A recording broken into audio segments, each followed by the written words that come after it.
Aloha, thank you for joining. I was thinking about doing a video to talk about my experience with Ho'Oponopono for a long time, but always got sidetracked some way. Last Saturday, January 15, I read about the passing of Dr. Ihaleakalá Hew Len.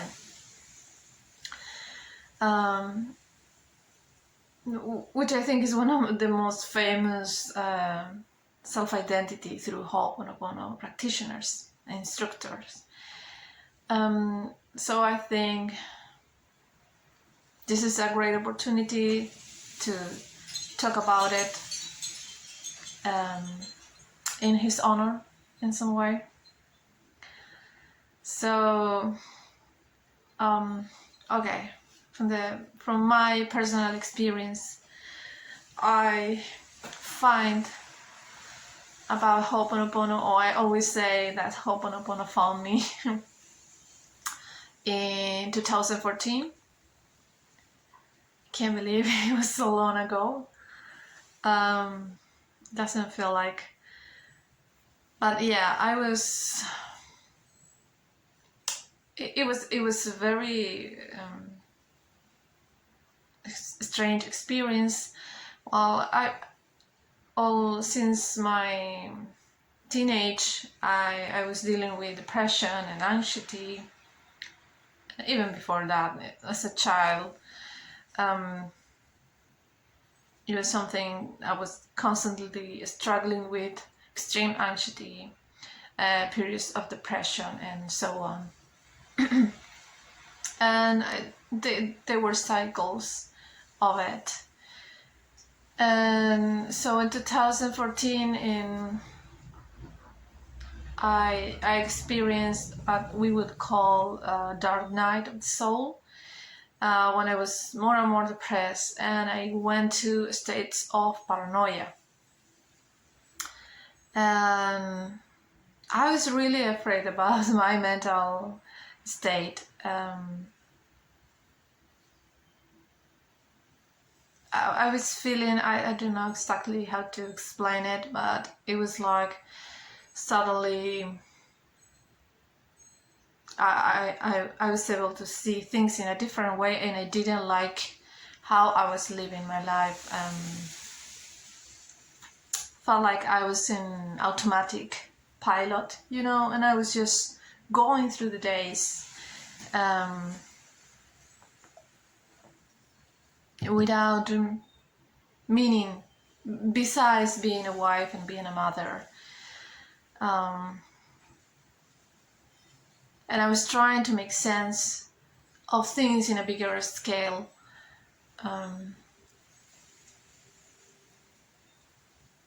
It was like seeing the world in a different way, and I didn't like it. So yeah, it got me to a very weird state of paranoia. And even my husband was concerned very much. So one night, after a long night battling with panic attacks that I haven't suffered them for almost a decade or something like that, so that was really weird. I finally prayed to something bigger than me. I was raised Catholic, but when I was 13, 14, I declared myself as an atheist. But I was interested on Buddhism and ways of seeing God as the universe or as this cosmic energy. But I wasn't praying in a long time. And that night I pray for something that could show me the path, because I was lost and I couldn't do it on my own. And the very next day, it was the first Sunday of April, and I was going through the internet and I found this article about Ho'Oponopono. And I already read that word maybe weeks ago, because I was going through psychological stuff, but somehow read about channeling and very very diverse stuff. And Ho'Oponopono, some way I remember I saw that word and it got my attention, but I didn't know what it was about, and I didn't read further. But that Sunday I read about it.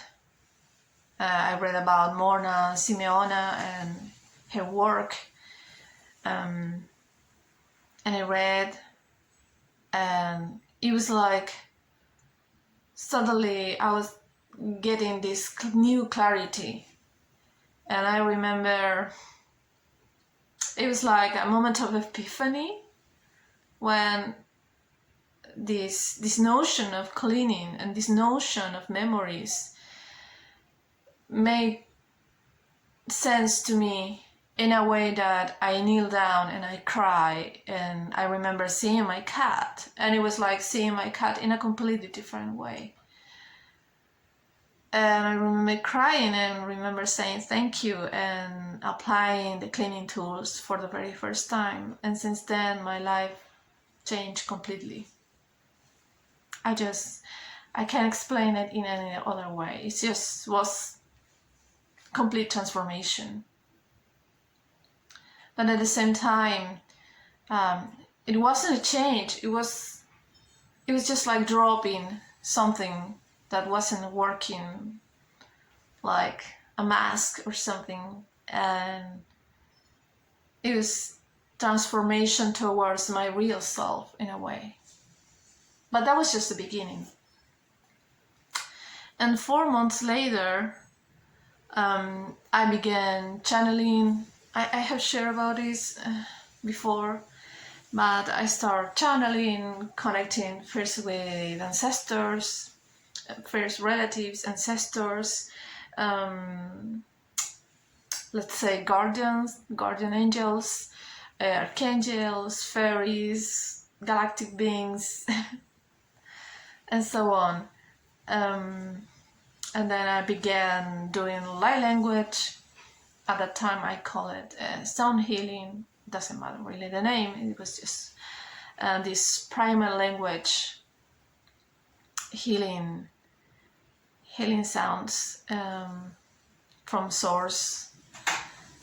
And my life kept transforming, and I kept witnessing many miracles. And I wanted to take a class of self-identity through Ho'Oponopono since that moment, but I was always afraid of not having the money for it. Maybe it wasn't the thing for me, and all these doubts. I had a sort very heartbreaking experience in 2017, March 2017, and I was like, okay, I'm repeating stuff here. I'm repeating the same patterns. I just can't go on like this, and I can't go on blaming others for the way I feel.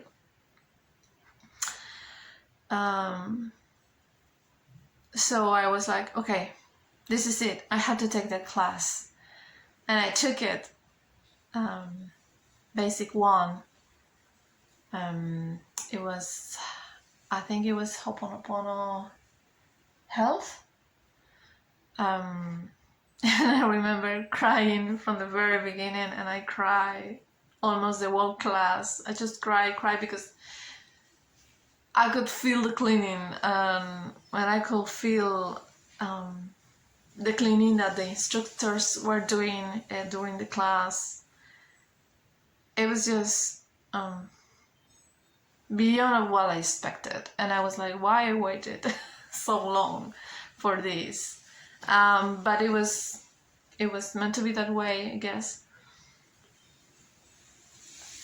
And during those years, 2014 to 2017, Well, I read everything that was online, as many other people, about Ho'Oponopono. But I was very lucky that the very first thing I read was about, I could see the difference between self-identity through Ho'Oponopono, the classes that comes from the outdated process by Morna Simeona. The difference of those classes with what's online, and it's not always correct or complete. I was lucky about that I understand the difference from the beginning.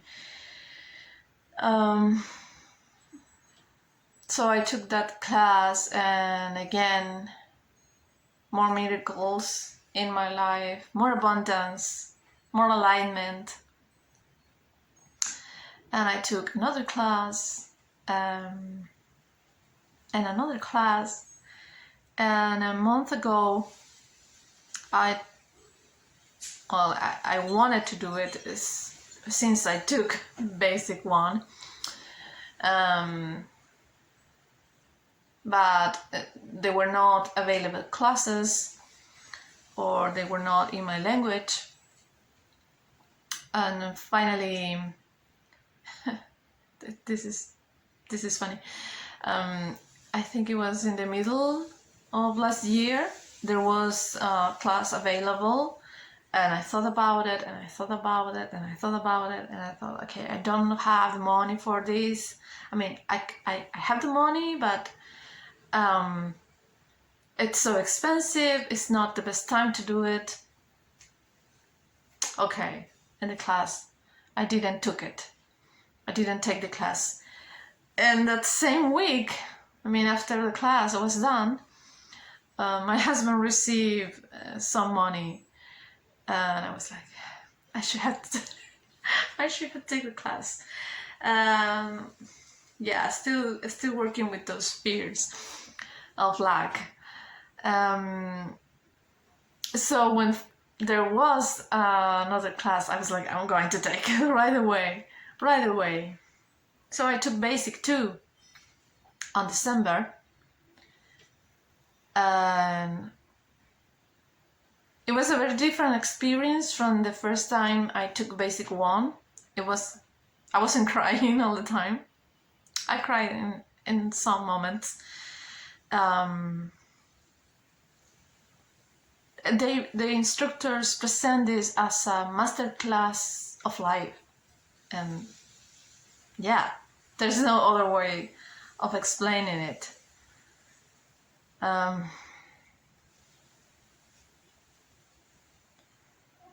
So that class is focused on the restoration of soul, and since I did the process, I feel complete. Yeah, and I felt like a path opened for me, a path that was closed, not because it was not meant for me, but because I thought I was not meant to take it. And things have been changing for me in my perception very, very quickly since that moment. I don't know how many times I was struggling with something, and suddenly I was like, oh my God, have you cleaned on it? And the moment you clean on it, it completely changed it. Yeah, many times I forget about it, and sometimes it's like, I don't want to clean about this. It's a bit like, I'm stubborn. So yeah, sometimes I want to clean about this. I want to stay mad. I want to stay frustrated instead of cleaning. It's silly, but it happens. So yeah, before taking those classes, as I said, I read about everything I could find online. But most of all, I watch interviews of Ihaleakalá. Of course, I read the book Zero Limits by Joe Vitale, that I think is one of the most famous introductions to Ho'Oponopono. But the interviews, I love them, and every once in a while I watch some of them when I feel like I'm losing my way to the cleaning, and it's like, oh yeah, this makes so much sense. And when I began channeling for others, doing readings, doing drawings of guides, of a spirit and galactic guides, many times I had conflicts with the spirits or with clients, or I would channel, how's the word, contradictory information or something like that, and I was like, I'm so glad that before I start channeling, I had Ho'Oponopono. For me, Ho'Oponopono is the basis of my spiritual practice, and I'm always grateful for that, because I have seen so many people lose their mind because they didn't have that clear space to connect with higher aspects, other dimensions. It can drive you crazy. Certainly it can. And I saw people losing their minds, losing touch with this physical experience, because they were so much in contact with the other worlds,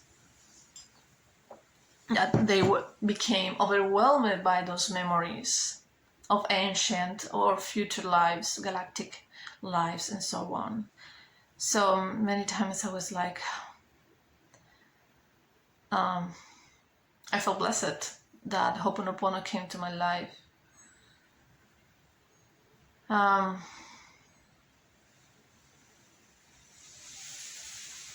I wanted to read some things. Many times during the interviews, I would take notes during the classes too. If you are interested on taking a class, the only persons that can teach self-identity through Ho'Oponopono are the certified instructors by IC LLC. And if you are interested of taking that class, I will leave the link in the description.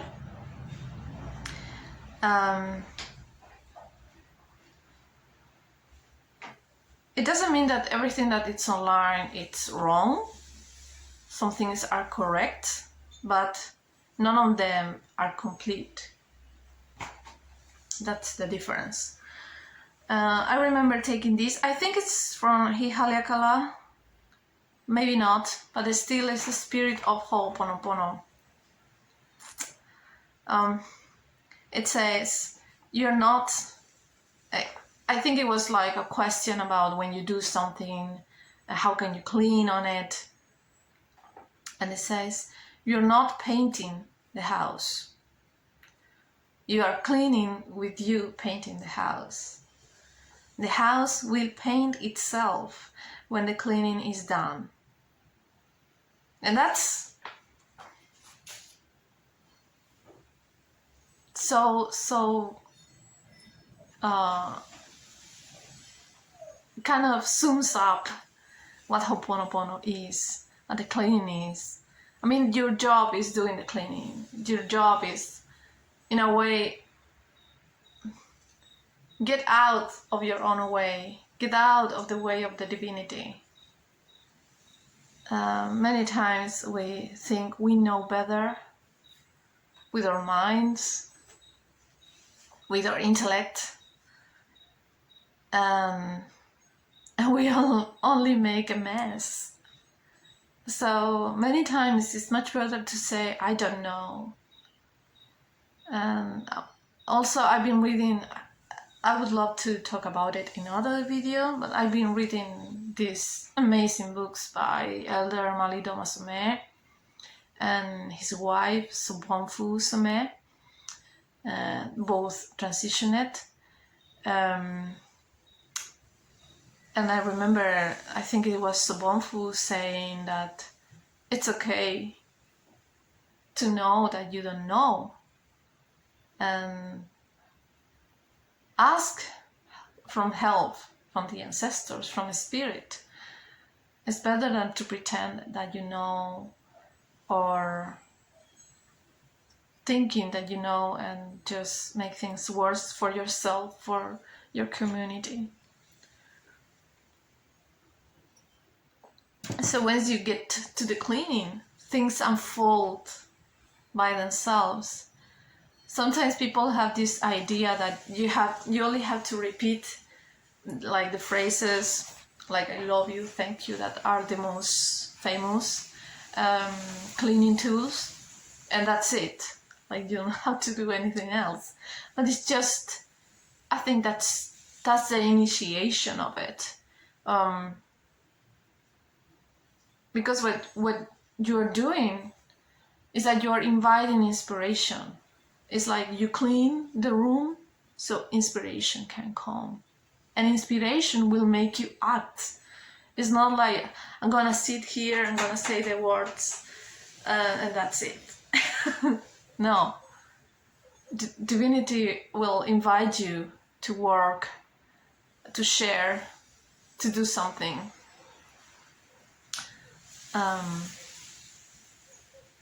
But first you get to the cleaning. So these are really cute quotes from Ihaleakalá. They are tragedies in our lives because we don't take a look at where the origin of the problem is, and it's always in self. I remember having this weird experience, I think a couple of days after taking Basic 2. And it's like, we always repeat this notion in the spiritual community, like, yeah, the external world is a reflection of the inner world and blah, blah, blah. But we don't really grasp it, and we don't really apply it in our lives. And suddenly I remember just, I don't know what I was doing, and it was like, oh my God, really, there is nothing outside of our mind, of my mind. I have never really touched anything. I have never really seen something else, but just my perceptions. And it's really crazy when you really, really feel it, when it's so clear in front of you and you can feel it in your bones. It's not just this analytic or this logic thing in your head, or just this phrase that you repeat. When you actually feel it. I have never experienced something outside of myself. Even relationships. It's very weird. It's like I have never touched anybody. But yeah.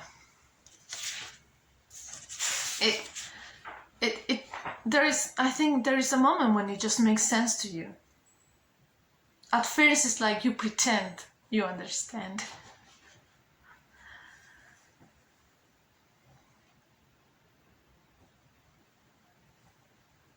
And this, I remember hearing this and I was like, oh my God, that's so true.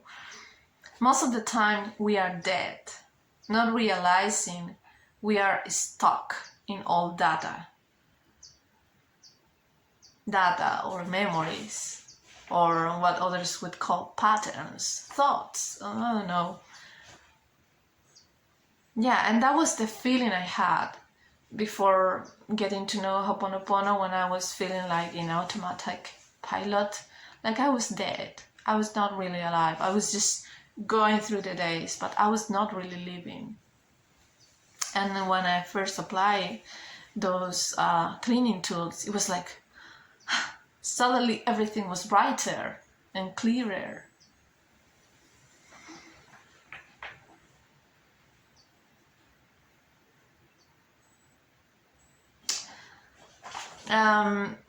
If you know about Ihaleakalá, you might know about this story of him healing the psychiatric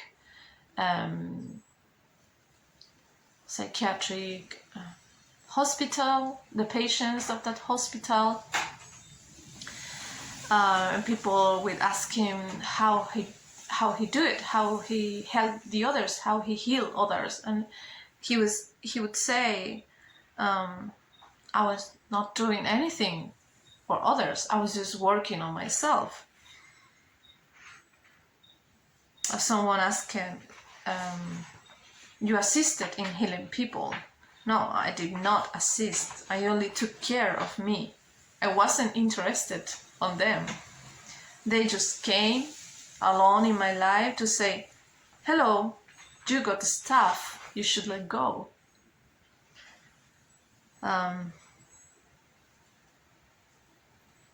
So yeah, when we say that people are teachers, it's more like they are showing us stuff we are holding to, and we are meant to let go. I don't know if I have the quote here. I think there is in a journal.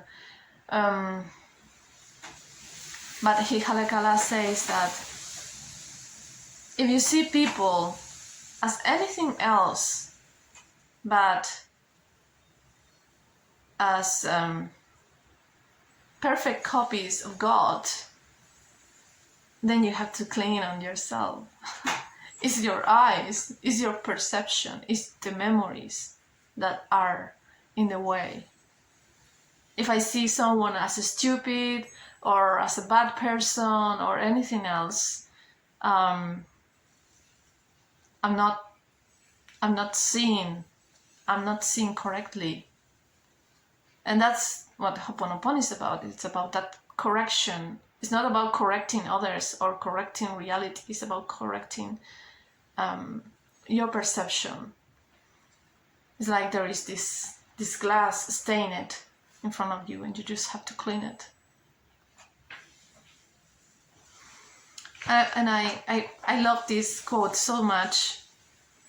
I remember reading it a lot at the beginning of my practice when I started working with clients, because it's very tempting to see yourself as a healer or anything. And I would always get back to this. This notion about healing people is bullshit stuff. I didn't do that. I only cleaned on whatever was going on me that kept them stuck in the hospital. That's what I came along to do. To do it on me, not them. And if they benefit, okay. But that wasn't my orientation. My focus was to be free. So I would have this reminder when I was working with clients. I'm not helping them, I'm not healing them. In fact, they are helping me to heal myself. And that's something that I think is very important in this ambit. Otherwise, things can go very wrong. I won't go further with that. But there is a lot of healers, shamans, coaches, whatever, that really believe that they came to save people, to save the world. And I think that's a downward spiral you can go and never ends. And to end this video in memory of Dr. Ihaleakalá Hew Len, this quote from him: How wonderful to appreciate that existence is a state of mind, that there is nothing out there outside of mind, of self, that the world that I experience exists only in my mind. Inspiration or as memories replaying. Problem, disease, and suffering are memories replaying in the subconscious. How wonderful that self has choice to stay engaged in suffering, or to let go and let go.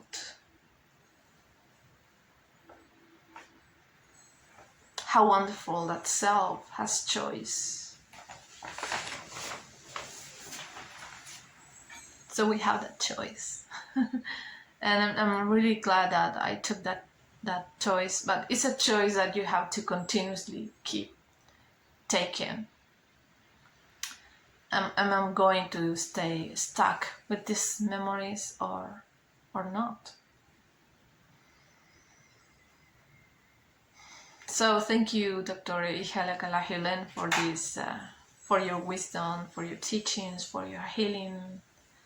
Thank you, Morna Simeona, for this gift, this wonderful gift of the self-identity through Ho'Oponopono process. That it amazed me every time. That's why I can't believe it was so many years ago, because it feels so new. It feels that something I just discovered. Maybe you can discover it too. So as again, if you're interested on taking a class, I will leave the link in the description. And if you're not interested on taking the class, there is an article and that sums up everything. I think that you only need that article to know about Ho'Oponopono and start doing your cleaning, if you feel that's something you would like to do. But really, it's so wonderful.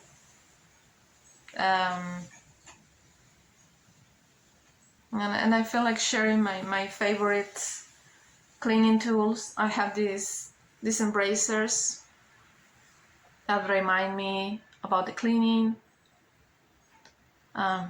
Sometimes I put this in my bottle. Blue solar water. In the article you find the way how to make it, and I said in the previous video, I think, how to make it, and I use it in everything. I drink it, I put it on the food I'm cooking, water the plants, I put it on the laundry, I clean things with it, of course. I use it for rituals, for witchcraft, for everything. I love my embracers. I'm gonna will leave the website where you can find it. These embracers, and they are other physical cleaning tools you can get. They are all amazing. And you can send to this website Zero Wise, that is part of the family of self-identity through Ho'Oponopono. You can send your requests for cleaning, and whenever I had very, very difficult moments in my life these last years, I request help with the cleaning, and yeah, there were miracles. And I always said that the most important tools, I mean, the tools, the only tools you need are thank you and I love you, and just say it to yourself, to your inner child, to any experience you're having, whether you like it or not. I always say it to my house, to the objects in my house, whatever I'm doing, whatever I'm going to do. I use this these cleaning tools. There are some cleaning tools you can eat or you can use mentally, and they are also mentioned in the article. I love strawberries and blueberries. They're my favorite edible cleaning tools. They are just amazing. So yeah, that's my experience. That has been my experience with Ho'Oponopono. There's nothing I don't like about it. Sometimes it's hard to get to the cleaning, like you have to go through certain resistance, especially from your intellect. But once you get to it, it's worthy, so worthy. So thank you for listening, thank you for watching, and thank you again, Dr. Ihaleakalá, for your legacy. Peace be with you. Thank you. Peace of I.